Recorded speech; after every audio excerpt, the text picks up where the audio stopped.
As we begin our service today, I'm going to kindly ask that we turn off or silence all cell phones or electronic devices. Thank you.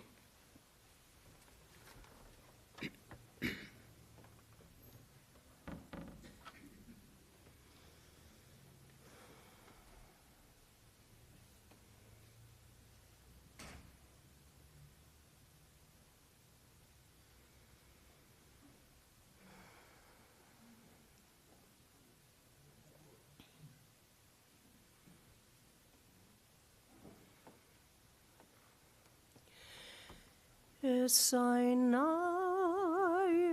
el harim me'ayin yavo Ezri me'im Adonai ose shamayim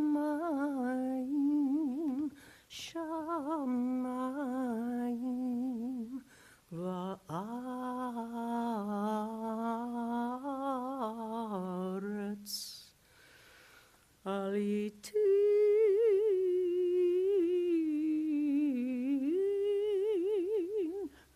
lamot raglecha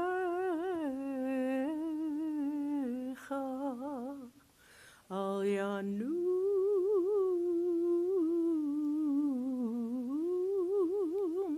shomrecha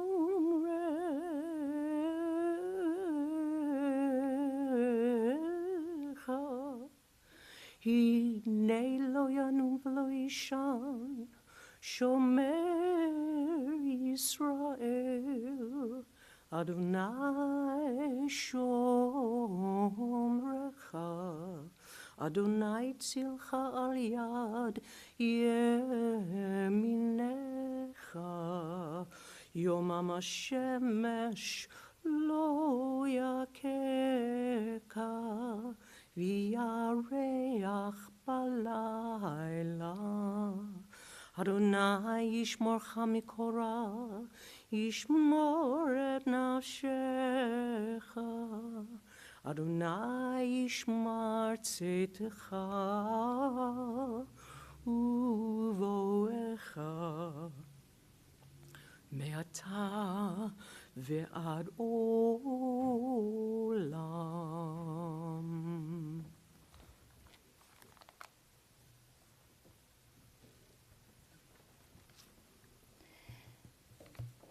From Psalm 121, I lift my eyes to the mountains.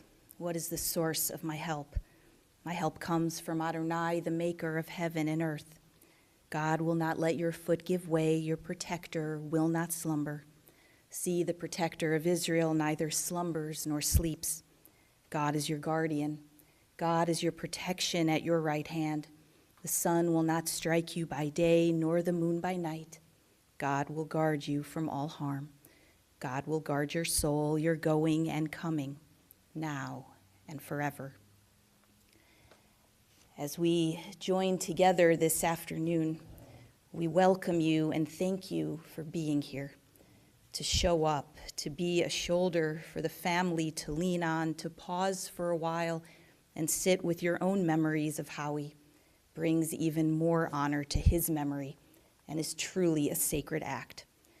Particularly as we feel the heaviness of grief settling in, we find some measure of comfort and strength in the presence of family and friends, just as we recognize and realize the enormous void that is now left in our world without Howie Greenberg's presence.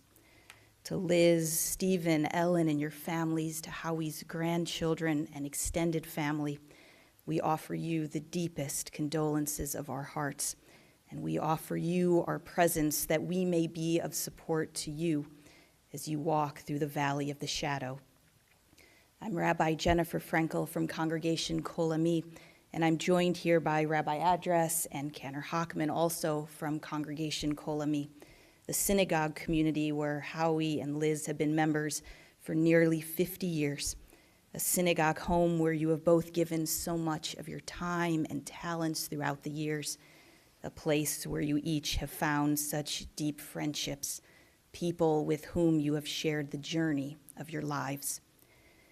Simply said, yet profoundly felt, Howie was a mensch among mensches, as we will hear from a number of people this afternoon.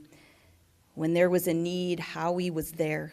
When fellow congregants sought help getting to services, Howie and Liz would go and pick them up. When others needed support or a helping hand, encouragement or guidance, a visit, a ride, a friend, Howie was always the first to volunteer. Howie so beautifully and so deeply cared about other people, people he had known for years and people he had just met of all generations. You were never a stranger very long to Howie. But we certainly knew it was his family who came first. He loved sharing stories of his children and grandchildren. And when we saw either Howie or Liz at the synagogue, we knew that the other couldn't possibly be far behind. Howie was just a good soul, and everyone knew it. And it's difficult to believe that after he was able to rally back to health so many times, fighting so hard and working to regain strength, never losing his spirit, that we are now sitting here, surrounded by so many memories, and yet wishing that he was still sitting beside us, telling us that it's okay. There are so many memories, so many stories that serve as a testament to Howie's legacy and that will always remain in the world because he lived in it. He lived with purpose and meaning, and I'm sure each one of us has our own Howie stories. But in addition to his Menschlichkeit was also Howie's passion for making sure you could experience the greatness of whatever he was passionate about at the time. I can still hear his voice echoing in my ears, "Rabbi, you have to try this." Whether it was the flight of kosher for Passover wines he'd insist I try on Sunday mornings as I was trying to run off to teach, the newest batch of horseradish that he and the Harain gang had just made, or the kasha varnishkas that he'd bring back from Harold's for me to try. If Howie loved something, he wanted you to have the opportunity to love it too.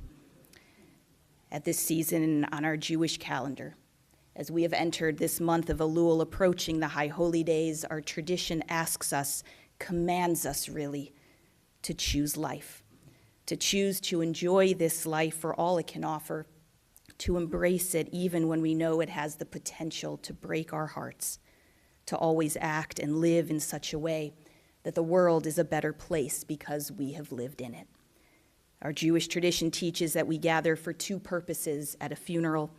We accompany our beloved family member, our friend, to his eternal resting place, and we say a sacred goodbye. And then we care for their family members. We care for and offer you as much strength and comfort as we can, just as Howie showed up to do the same for so many others that he cared for.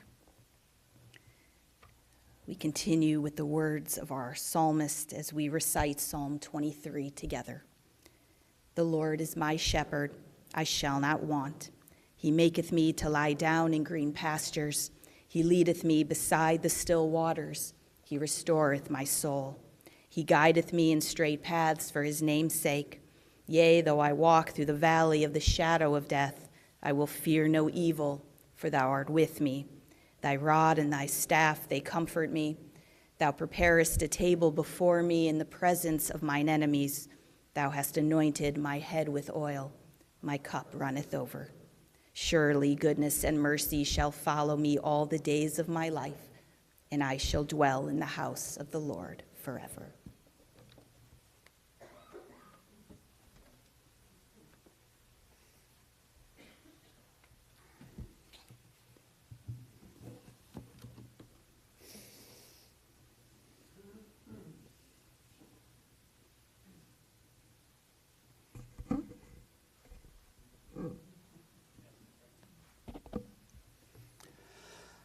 I want you to think about a talit. The four corners, the fringes, symbolize in many ways the sacred relationship that we have with the eternal. And as many of you know from your own experience, The chuppah has often been, the chuppah at a wedding ceremony has also been involved with the talit as part of the chuppah, if not the chuppah itself. And I was trying to think of some ideas to try and encapsulate a long relationship with his family, especially Howie and Liz, and the 62 years that you share together as husband and wife. And as Rabbi Frankel was pointing out, the fact that Howie was a very, very spiritual person. Those of us of clergy who had to deal with and work with him in a spiritual capacity knew that. He's always asking in many ways, why? Why? So I wanted to take that sense of the talit in the four corners and just reflect very briefly, not a rabbinic briefly, don't worry, of four things that when I was thinking of Howie and talking to him at the house and at the hospital these last couple of weeks, what were the things that immediately just popped into my mind when I saw him and worked with him? What were those words? One, Schlibowitz. See? So many years ago, I guess around 2011, when I was at McCore, we used to, Shabbos morning Torah study, and we had a lovely group. They would come, and we'd sit, and we'd argue. Maybe a year into this, Howie walked into my office and said, Rabbi Address, it's really nice. We have Kiddush, and we have this Manischewitz. But you know what I was thinking? Maybe if we added some Schlibowitz. Do you know what Schlibowitz is? I said, in Mount Airy, we didn't have that. So he brought in the next Shabbos morning this rather interesting bottle of Schlibowitz. And for some reason, and for a while I thought it was because of my brilliant teaching, the attendance went up. And towards the end of the year, and we continue this tradition, the Manischewitz bottle was full, and we had to go to 2 bottles of Schlibowitz. Chrein. Hi. So I was telling Rabbi Franklin Cantor Hochman, if you can ask Steve Lubetkin to send you this video that he did a couple of years ago for his New Jersey Spotlight of Howie and the Chrein gang. I think it's Chrein gang. It's really a treat. It's just sweet. It's with the religious school kids and all chopping horseradish. And they're explaining everything, and it was right before the unification, so it really brought the community together. This was an event. I don't know how many of you have ever tasted Howie Greenberg. Yes, okay. It was a rather unique taste that stayed with you. And you remembered that throughout the Seder, of course, for a variety of reasons. But the thing about the Chrein was really an insight into this man's personality, because it was about community, and it was about extending the concept of the family. In that video, one of the last things they said before they signed off was, what gives me the most joy was the sound of the children getting involved. It's just this little insight into this man, the idea of family, the idea of the sacredness of relationships, and of course the idea of food. Third, Harold's. Now, I had never heard of Harold's, even though I live in this area most of my life. How he introduced me, there was one day, this I'll never forget. We may have been in a meeting or something, and there's a knock on the door, and I open the office door, and there's Howie in his travel uniform, saying, "Rabbi Adjus, I know you're busy. I'm sorry to interrupt you, but I'm going to a group of us are making a run to Harold's. What do you want?"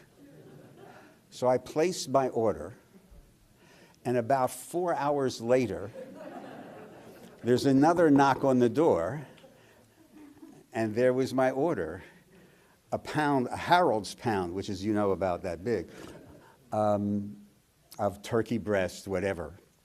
And one of the most lovely conversations we had, this was about a week, two weeks ago? Last Friday, oh gosh. We were at the house, and of course I was instructed as a poor Philadelphian that I couldn't say anything against New York. And then I was regaled with stories about the best New York delis and this knish that you guys were raving about. I never heard of, but you should have seen his face light up as they were sharing memories of the old neighborhood and Harold's and food. But again, the insight, because what is food but another sense of community, of family, of the importance of these values to this man that I'm sure you will hear more about. Last word, and Rabbi Frankel mentioned this, mensch. In 2012, I got another knock on the door. Glad the dogs aren't here. And Howie walked in the office and says, I think we should put on a conference for men about what it means to be a mensch. Long story short, we did. And it was a very lovely day. Just at the dawn of the unification, which I guess like 2-3 years now, I got another knock on the telephone. And he said, we did this 10 years ago. I think it's time to do it again. We have to include women. And we did. And it was very lovely. If you looked for the definition of mensch, you'd see the picture of Howie. Because it was about community, it was about family, it was about love, it was about friendship. Whether it was in the community, the congregation, or those lunches at Olga's. 62 years of married life.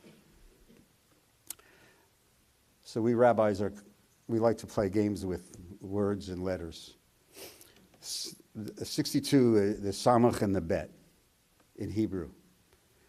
The samach stands for, let's say, the word sefer, book. Because this man was always seeking. He was always asking. He always wanted to know. He wanted to know the meaning of the questions behind the questions.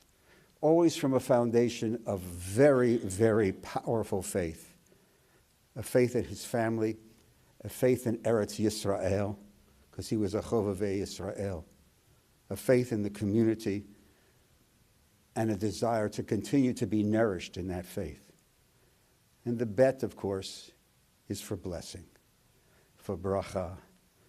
Because to know him, as we've said and heard, and you'll hear some more, to know him, to be with Howie and Liz, was to be in the presence of a bracha, to be in the presence of a blessing.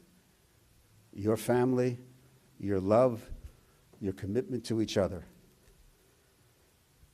So now, for those of you who are here, to remember the joy, the laughter, lots of laughter, the okay,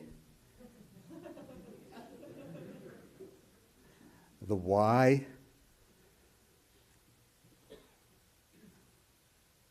This is his legacy. And as the tradition says, you keep that legacy alive by how you live your life. And that is the blessing and the hope that we pass on to you, and that Howie passes on now.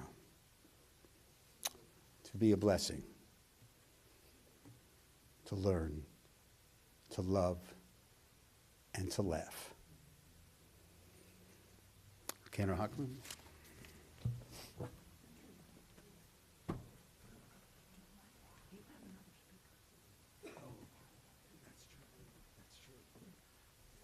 See,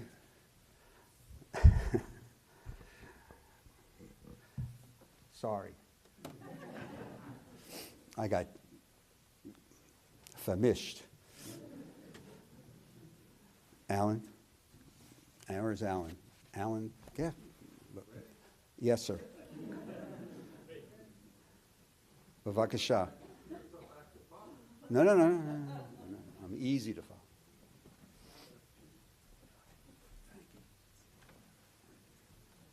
Sorry. I wish I wasn't following you. I'll turn my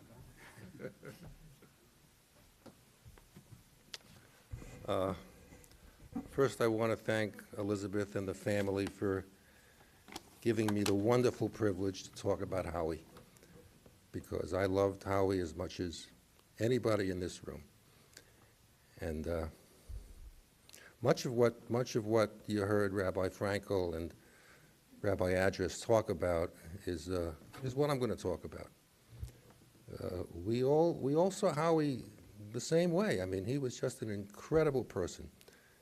And I was talking to my son on the phone the other day, because he loved my family. He loved everybody, but he loved my family.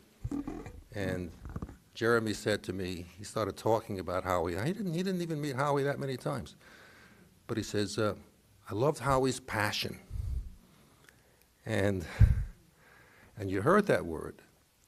I mean, the two words about, and I have remarks when I'll say them, but the thing about Howie is he was a mensch personified, and he had passion for so many things.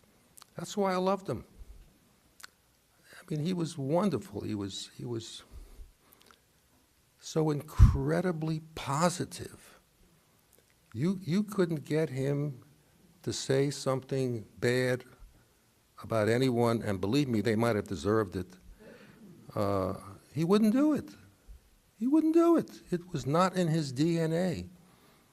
And he made me a better person, because I would start to gossip and he would start to get uncomfortable. And whoa, I would back off. So I learned from Howie. I learned he was just a joy to be with. And Rabbi Adras was wonderful. There's so much. We were together just a week ago, last Friday, the three of us, Howie, me, and Rabbi Adras. It was just by chance. And we were talking about deli and food. It was great. And Howie lit up like he always does. Anyway, it wasn't hard to put together, because and a lot of it is going to mirror what you've heard already, but it's bears saying, because it just personifies Howie.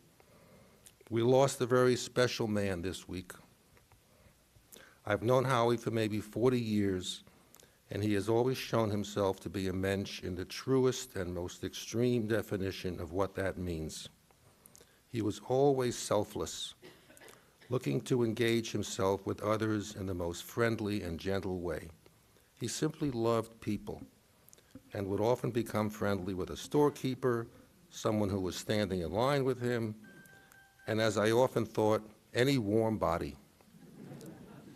But whomever he engaged with would sense his warmth and enjoy talking with him, complete strangers.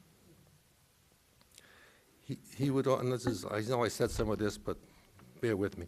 He would always, and I mean always, become uncomfortable when my conversation talked to my being unhappy with or complaining about someone, and trying to share it with him. He didn't have to say anything. It was always obvious he didn't like that kind of stuff. He was unique. I don't know anybody like that, honestly. He loved life in the most positive way and had lots of passions.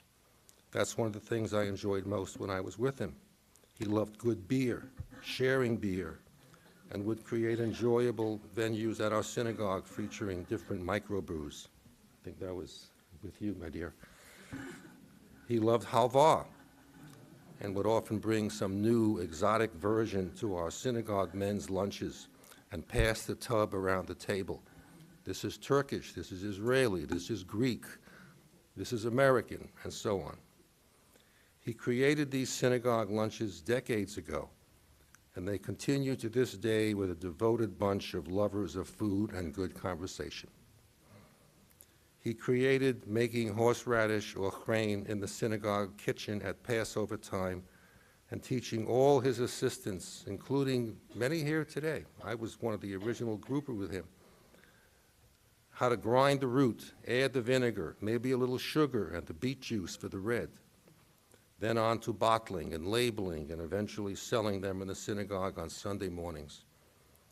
Oh, and he would also include good Passover wines. All of this was with the goal of fundraising, and of course it was very successful.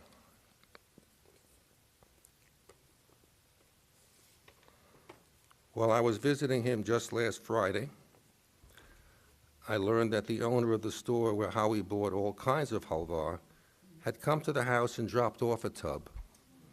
He had engaged this storekeeper over many visits and become a friend. I'm not sure Howie had any of what you might call just an acquaintance. His list of passions demonstrating his love of life included good coffee, the best coffee grinders, and espresso machines. I have many a device in my house inspired by or gifted by Howie. He was always so positive and so enthusiastic about so many things. He was a joy. That's good.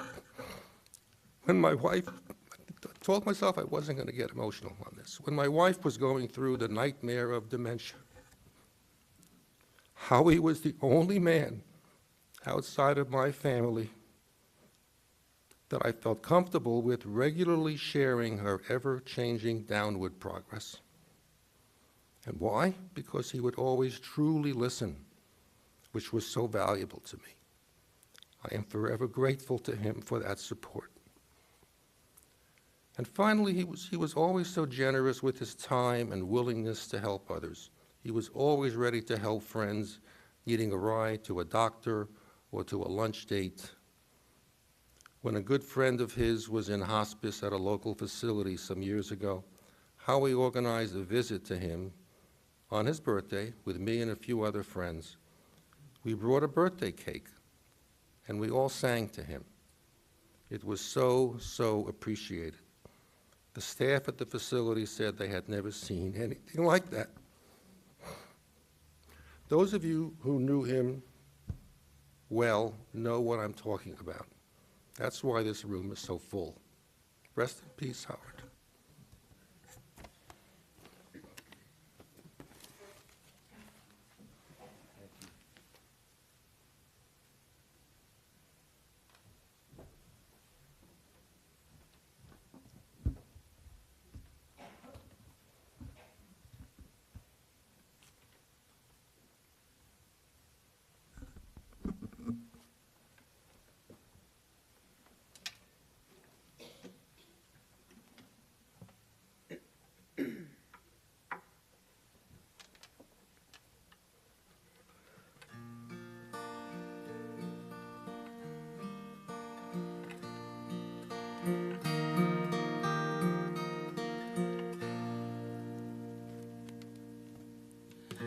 Shadows falling and I'm running out of breath. Keep me in your heart for a while. If I leave you, it doesn't mean I love you any less. Keep me in your heart for a while. When you get up in the morning and you see that crazy sun, keep me in your heart for a while.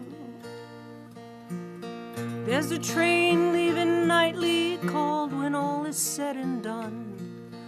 Keep me in your heart for a while. Sha-la-la-la-la-la-la-la-la-li-lo.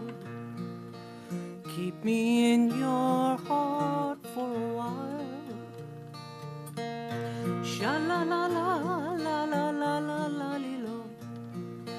Keep me in your heart for a while. Sometimes when you're doing simple things around the house, maybe you'll think of me and smile. You know I'm tied to you like the buttons on your blouse. Keep me in your heart for a while. Hold me in your thoughts, take me to your dreams.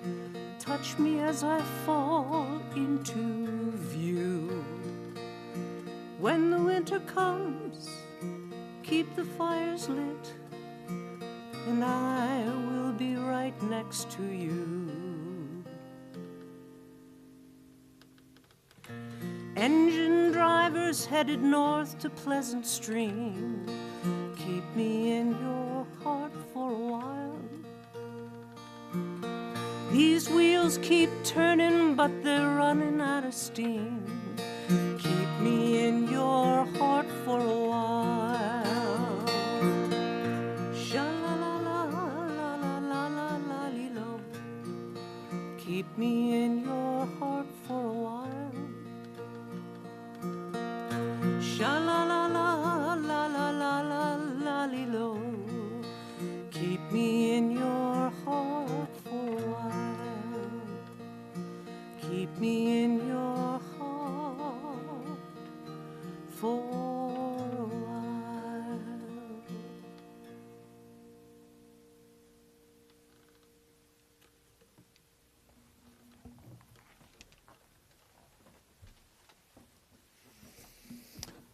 And now to share some reflections, it is an honor to call Liz. And then the kids.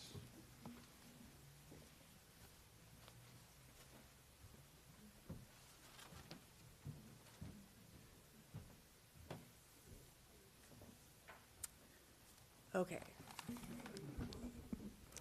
I know it's not typical for wives to speak at their husband's funeral, but this is also a celebration. If you heard the klezmer music, that was for Howie. A few days ago, he asked me,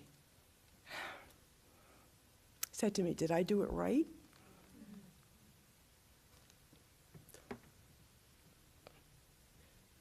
And he said, "Will people know?" So, yep, you did it right, and I'm here making sure that people know.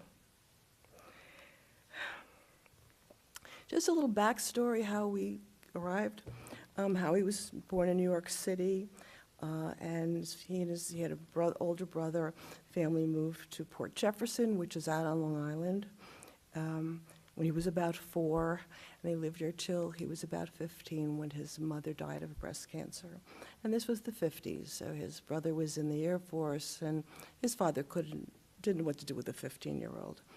So he went to live with an aunt in a town called Elmont, which is also in New York. Wasn't the best time of his life, I will tell you, but I lived in a town called Westbury, and a friend of his moved from Elmont to Westbury, and we started dating. So he said to me, "Would you like to double date with one of my friends?" I said, "Sure." Well, so I liked Howie the minute I saw him. Now, loved him, and I didn't, somewhere in the back of my mind, I really liked him. And a couple months later, so Howie said to me, is it okay if I call and we just chat? So I said, sure. So he called and we would chat, and he said, just like a brother. So this guy Mike broke up with me a few months later. Howie called. 3 years later, we were married. Oh, well, and he was with his girlfriend, by the way. And the man that I loved was generous, kind, funny, and very, very smart and strong. Sometimes he didn't realize how smart he was, but he was really smart. And he loved people, but it wasn't necessarily people that he loved. I mean, he loved the relationships. And as Alan said, our liquor store, and had I told the Benesh, if I had told the people at Benesh that he had passed away, they would have been here.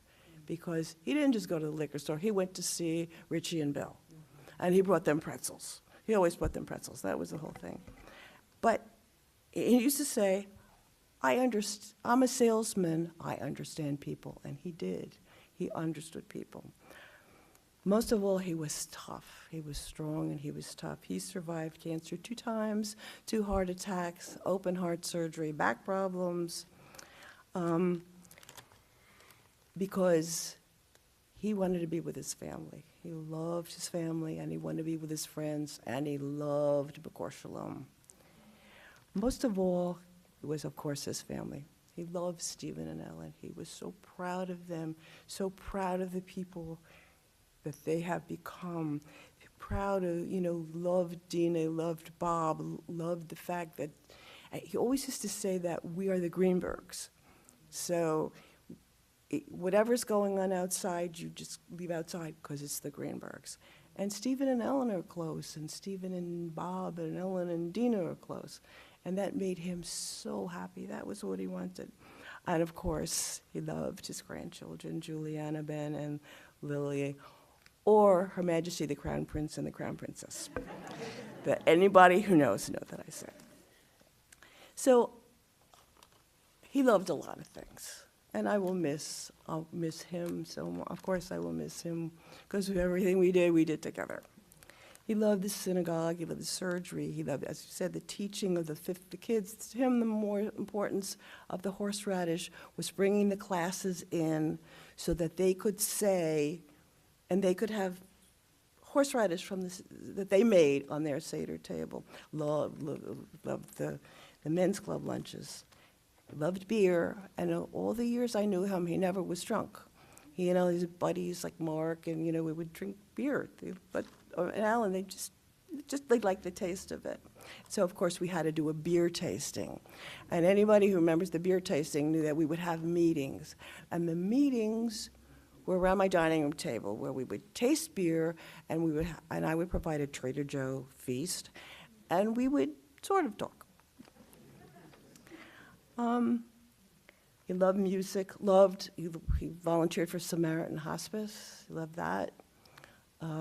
Well, I don't know if one loves volunteering Samaritan Hospice, but he did it, it was important for him. I loved music. I don't know if you heard, as I say, the klezmer. He loved classical music, loved bagpipes, which some of our friends didn't think was music. We loved to travel. We loved to pack the car with everything we owned.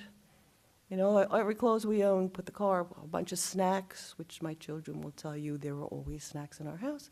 And we would go, and it was just the 2 of us, and we loved it. We loved car trips. We would just, it was so much fun. But the thing I will miss most of all was breakfast. Howie believed, he said, any other meal of the day, you may not have together but breakfast. So we had our breakfast together. We would sometimes wake the kids up if, somebody was going someone, so we would have breakfast together. And then when the kids were gone, we still had breakfast together, and we would discuss our day. We would discuss everything. we would discuss our relationship. You know, was this a problem? Was that a problem? We talked about everything. It was important that we have breakfast, and they would go on for hours, and we'd usually have some classical music. And so, yes, Jerry, you did it right. Whatever he did with his whole heart and soul, and apparently mine, as we did it together, but he did it right, and I think people now know, and he now knows that people knew he did it right.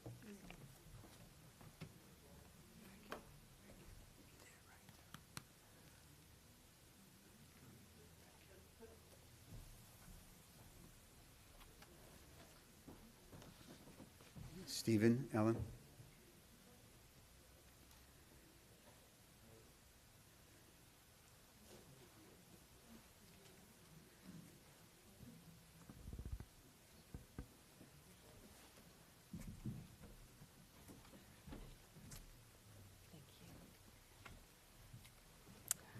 Hi, everybody.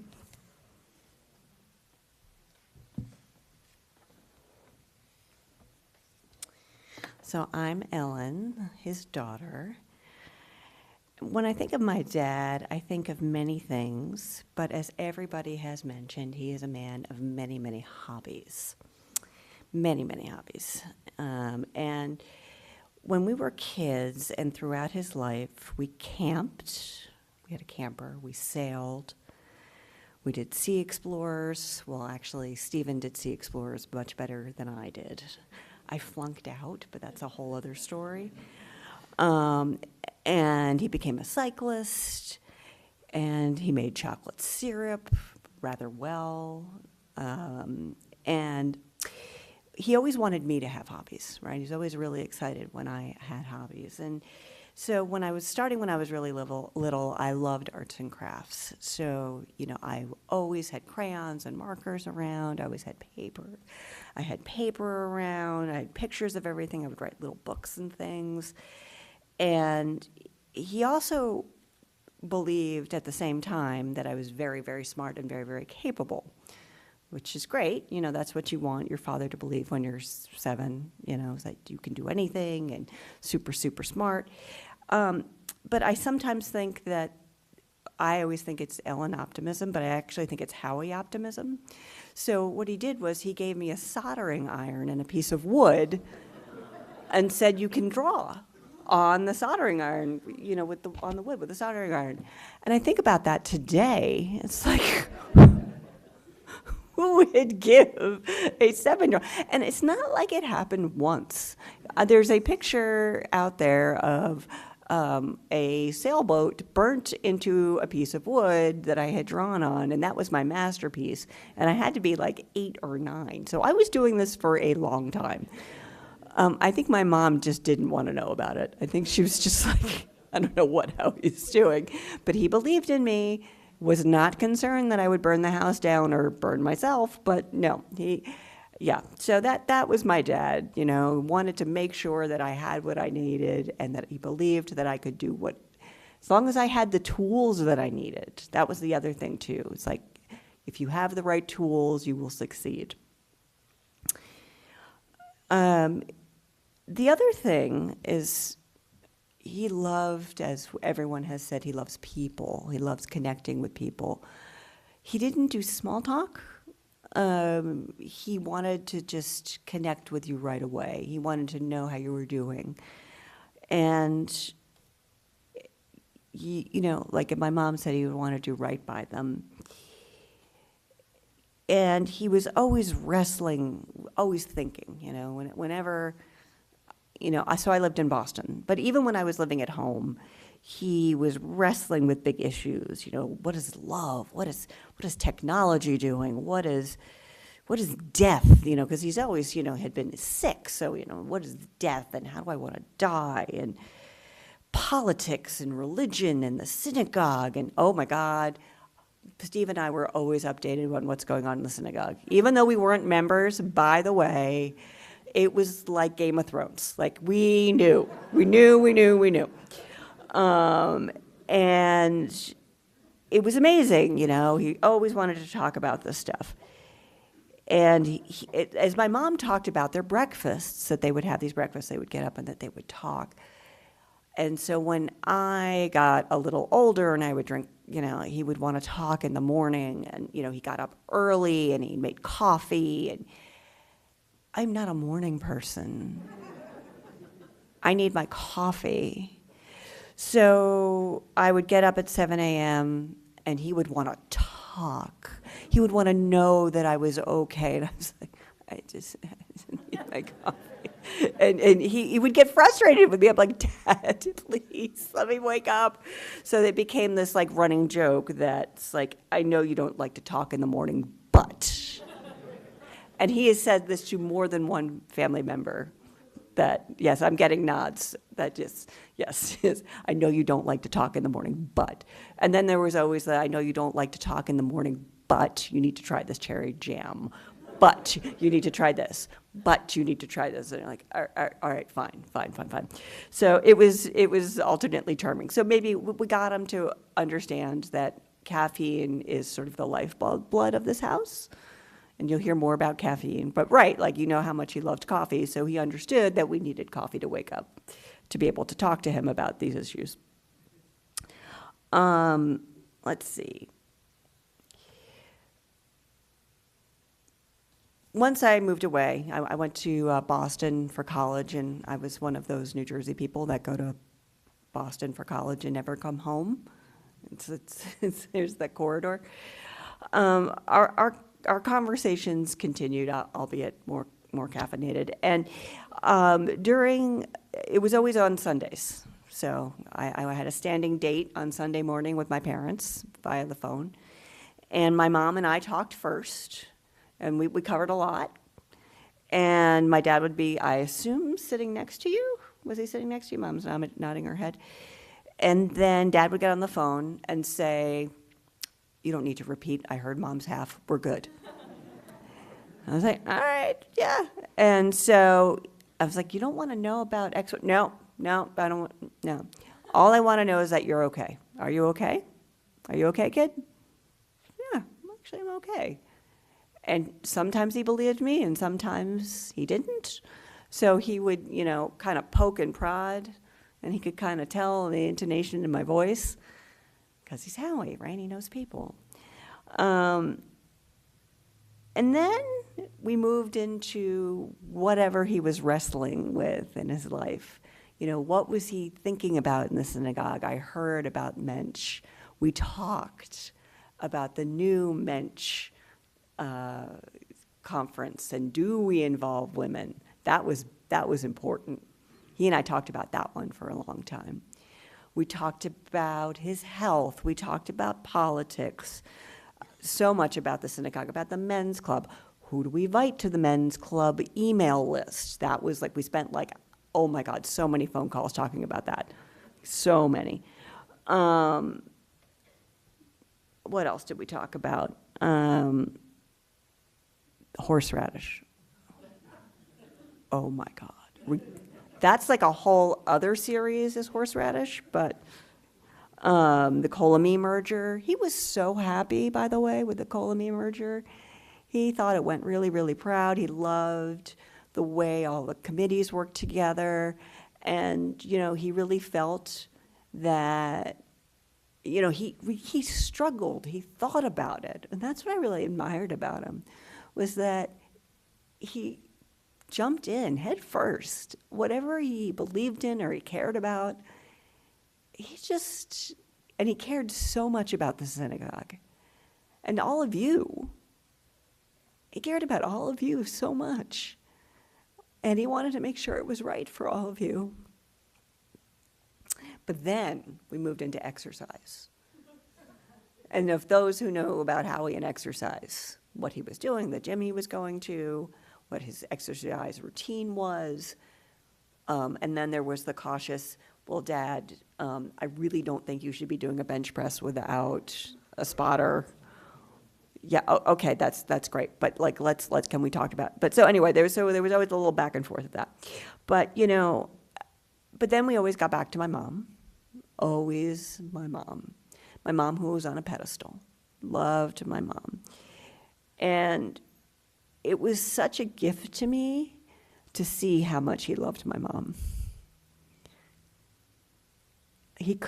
The way he talked about her to me was, he wanted to make sure that she was happy, and content, and that she knew that he loved her.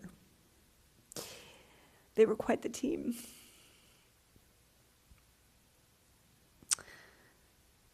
So thank you all for coming to celebrate him. I always think about his joy, his humor, his caring, his kindness, that he taught me to talk to everybody. Talking to people in the checkout line is actually pretty cool. Yeah, we love you, Dad. We'll miss you. Rest in peace.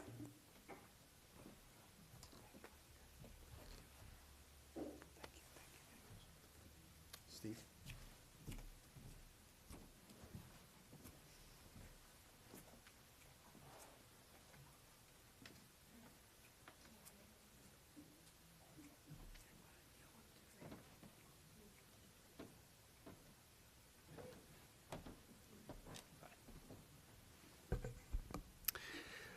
I used to tease my dad. I used to tell him he didn't know how to tell a joke.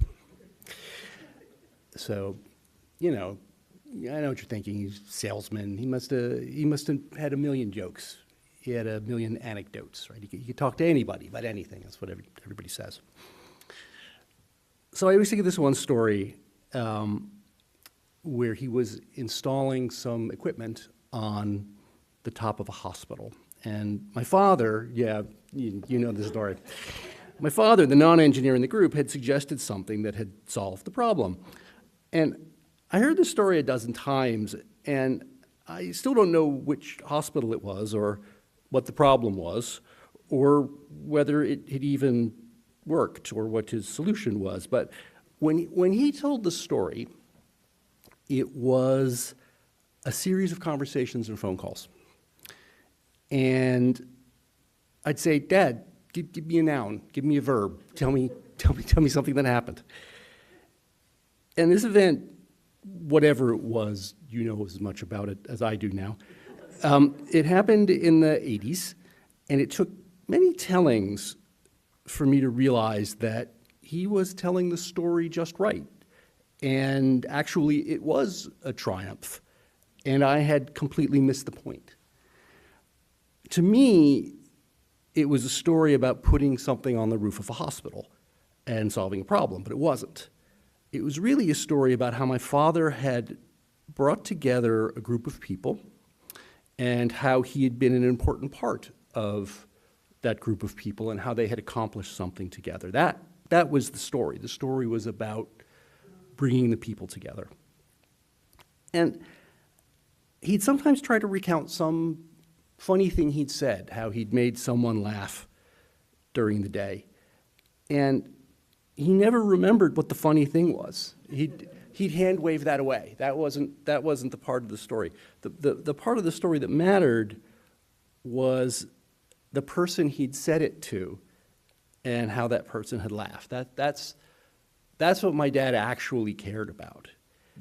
He didn't care about sports or TV or politics. He cared about people. He wanted to help people. He accepted people, and he wanted to be accepted by them.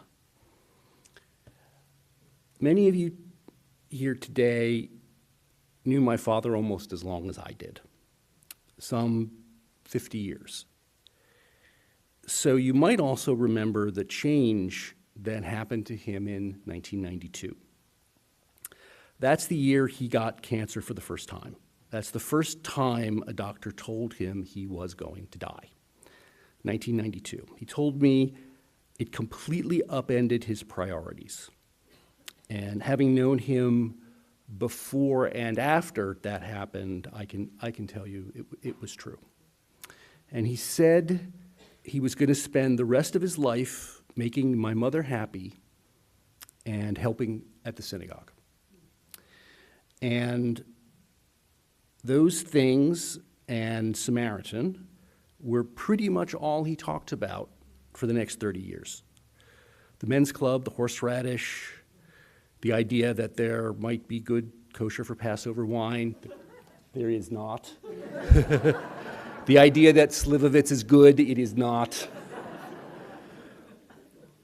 It's very strange to say that getting cancer is the best thing that ever happened to somebody. And I'm sorry if that's upsetting to anybody who's struggling with that right now. But for my father, I think it was true. It really spurred him to become the best version of himself that he could be.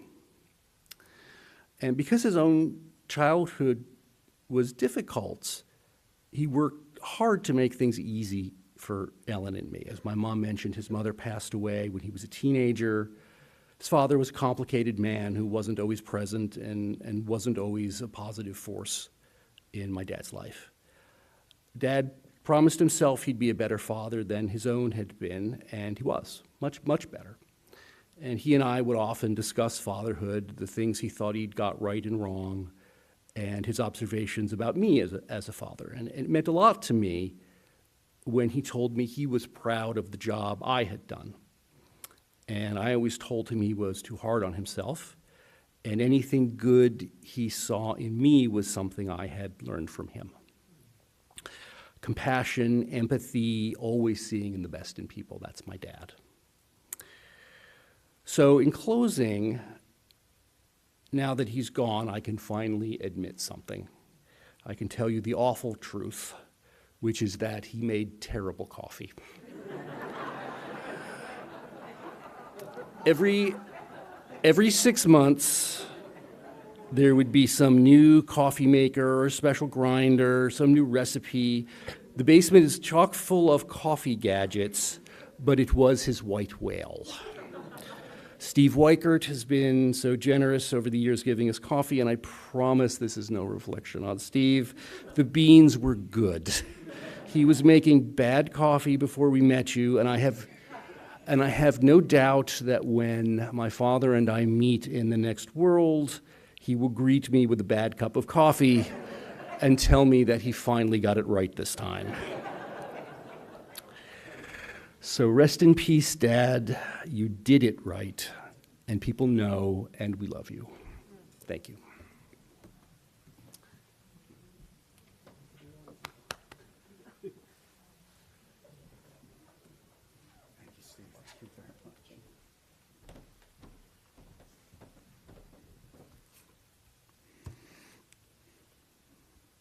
Be careful of your next trip to Dunkin' Donuts.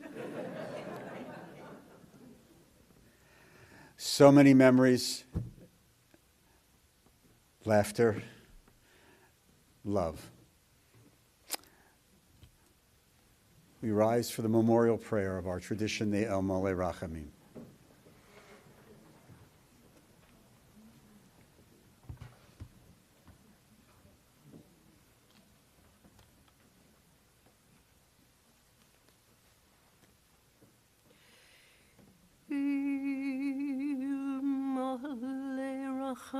רחמים שוכן במרומים המצא מנוחה נכונה תחת כנפי השכינה עם קדושים וטהורים כזוהר הרקיע מסהירים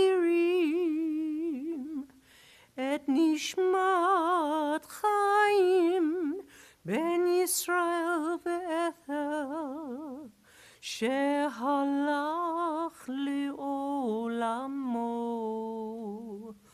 בעל הרחמים יסתירהו בסתר כנפיו לעולמים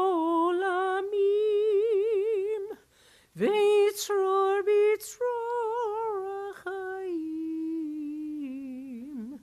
את נשמתו אדוני הוא נחלתו Yanuach b'shalom al mishkavo v'nomar Amen.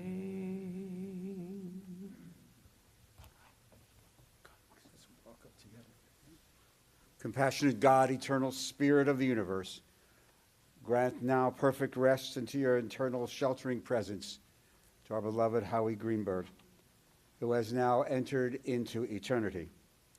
O God of mercy, let him find refuge in your eternal presence. Let his soul be bound up in the bond of everlasting life, for God is his inheritance now.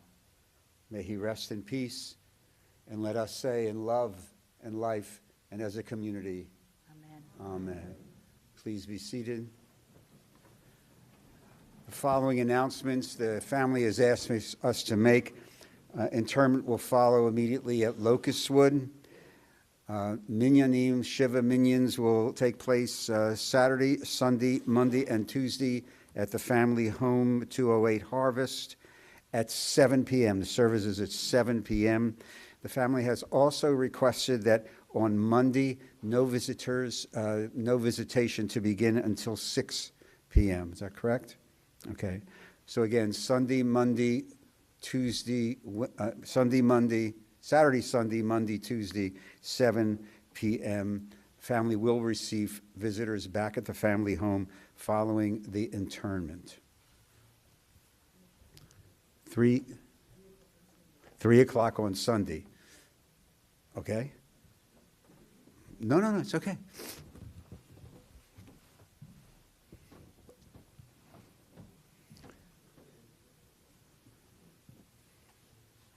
Did I forget to mention something? No, I just wanted to say that it's on the directions as well. Oh, that the directions on the piece of paper, all those also have the same directions.